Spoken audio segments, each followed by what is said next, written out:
Hello everyone, this is In-Game Arts with another box and another offline product game review. This is Resident Evil Origins Collection for the PlayStation 4, but this is being played and tested on my PlayStation 5. To jump right into it, this physical copy here just says it's just the base vanilla version of the game, so the on-disc version is 1.0.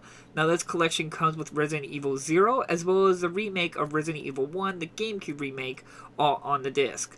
Now both games are treated as one piece on the disc, so when you put the game in, it installs both of them onto your console, so you can't pick and choose which one you want to install. You have to have both of them, and once you start the game, you pick which game you want to play, 0 or 1 GameCube, Resident Evil 1 GameCube remake. You pick and choose which one you want to play. Now, there was an update available. This update size was 330 megabytes big and will take you to version 1.01 at the time I make this video.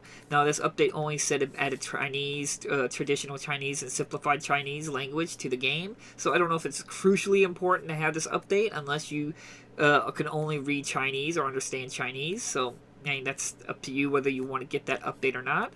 Now, like always, I did play both games, Resident Evil 0 and Resident Evil 1 GameCube remake, completely offline with an unregistered account. I didn't experience any massive game-breaking bugs or issues and problems throughout the entire time I played it. I was still unlocking trophies for 0 and 1, so there's no problems with trophy hunters out there. And overall, they were a great package, completely playable offline. Now, if you don't know, then Resident Evil 0 and Resident Evil 1 GameCube remake are games that were only available at a long time for just the GameCube console. Eventually, they did port it over to other consoles like the PS3, and then they did a collection for the PlayStation 4, which came both games on one disc. Now, these games have aged extremely well. The graphics and style and presentations of the games work really well. The only time it might be an issue is for some is the tank controls, which they have a more modern twist to it. Now, I just play with classic tank controls because I'm just used to it, but at least they have an alternative controller scheme for you in case you don't like tank controls. Now, they still have the fixed camera angles, and like always, I don't mind fixed camera angles, but there are sometimes the fixed camera angles can be aggravating, like you can't see the zombie or enemy in the other section of the screen because the camera's not showing it. So I did have some aggravation moments in that, but I still enjoyed the base vanilla style of the classic Resident Evil. What blows my mind about this collection is these games feel almost like surreal that they actually exist, because they feel like just like fan remakes of these games, because nowadays you're not AAA companies like Capcom or whatever don't really produce tank controls or fixed camera angle games much anymore. So to see these games feels so like fantasy, like it's no way it was actually officially made, like it feels like a fan remake of these games, and they're not, and it's just phenomenal for how well they play. Now, 0 is the one that's a little bit of how you say a black sheep in the series of Resident Evil games. It's not necessarily a bad game, but it's just got some annoying mechanics of like tag team kind of style where you work together with a person, which on paper sounds really good, but over time it can be really cumbersome to switch between the characters. The AI partner who runs around with you isn't the best. You gotta sometimes just take the gun away from them so they don't waste ammo, or they don't follow you strictly, or if you run too fast and go through a door, they're not behind you, so you gotta save them and stuff like that. It can be really cumbersome. As well as Resident Evil 0, from my personal experience, is actually, I would consider the hardest of the Resident Evils, because they don't give you a lot of resources at the beginning of the game. You're really just struggling with ammo as well as health items. Personally, for me anyway, I've only played Resident Evil 0 like maybe three times ever, while all other Resident Evil games I've played enormous amounts of times.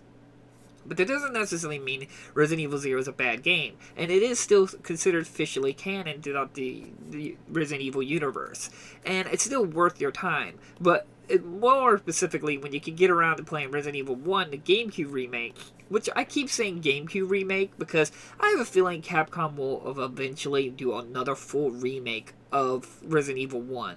And that's why I want to consider it the GameCube remake. It's much more better. It's got a lot more fluid. The pacing of the game is a lot better than 0. The killing zombies feel way more threatening and more like something you don't want to do because you create crimson heads, and that's something that's just really well done in the original Resident Evil 1 GameCube remake. It isn't just blasting away zombies. You feel like you're creating a ticking time bomb if you kill a zombie and you can't set them on fire. There's just a lot of things they've done really well about the original Resident Evil GameCube remake, but there are some things I did notice a little cumbersome about it, like the GameCube remake of Resident Evil 1, the saving times and sometimes the loading times in terms of getting into the game can take quite a while. It was a little annoying at times. Like, maybe I'm used to all the fast loading and fast saving, but Resident Evil 1 GameCube remake took a while just to save or try to get into the main menu of the game sometimes because it was constantly loading all this stuff.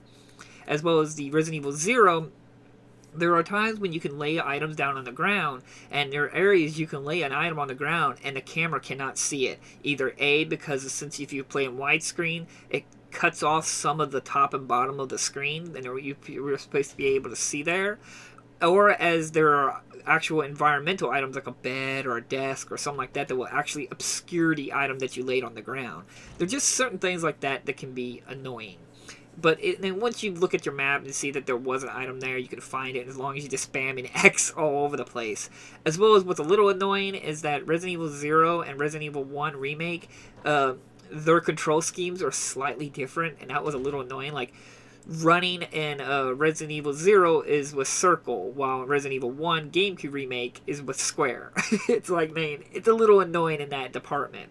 But I do like how both of them allow you to reload your gun without having to go into the inventory. You could just aim your gun and hit the exit button on, because I think it's like circle in Resident Evil 0 to reload your gun, and it's square when you're aiming to reload in Resident Evil 1 GameCube Remake. Like I said, there's just some of that little cumbersome that I don't know why they would not make a universal control, since they're both pretty darn close mechanically and design-wise to play.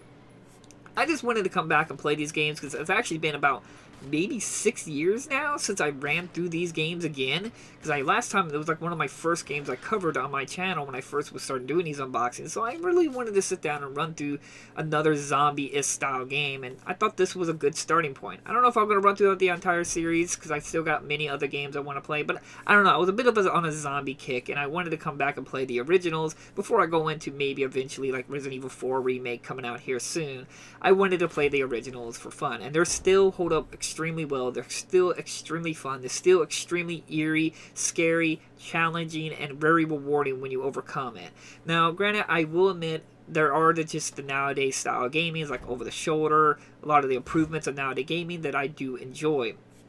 That doesn't necessarily mean that these games are bad and they should stop making these kinds of games. It's just you understand why they had to leave tank controls. You understand why they had to leave the fixed camera angle. Now, I'm not saying they should never make those kinds of games ever again, because we still get like indie games and stuff like that to make it. But I fully understand why, as a AAA budget style game, why they can't really do games like this anymore. And I fully understand that, but that doesn't mean not to make them anymore. I'm glad we still have like indie studios and smaller studios who still try to rekindle that spirit of the original styles, and it works out great for them. So like always, I will try to leave links down in the description if you're interested in a copy. This is still an amazing collection to get onto your shelf. You probably already have it since if you're maybe a Resident Evil fan, but they worked great on my PlayStation 5. There was no issues or any problems throughout my entire time playing both 0 and the GameCube Resident Evil 1 Remake. It's just, they're phenomenally good games. They have their little flaws from their past, but they still work and play. And once you get the hang of it, you understand it. That's probably the hardest part, is probably for a lot of people, is the first initiation of getting into it. When you learn that always pushing up on your joystick just means forward, and then you turn with left and right, and then you hold down to back up. You just get the hang of that.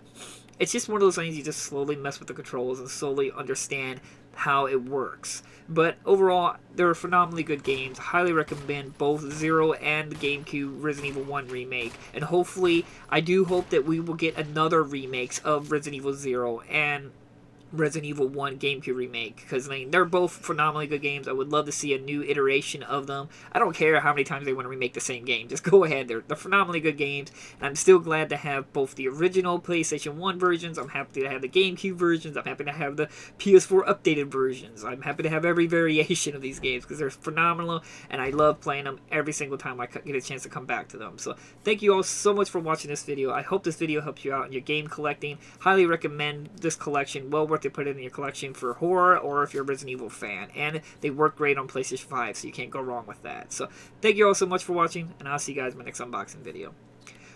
Bye-bye!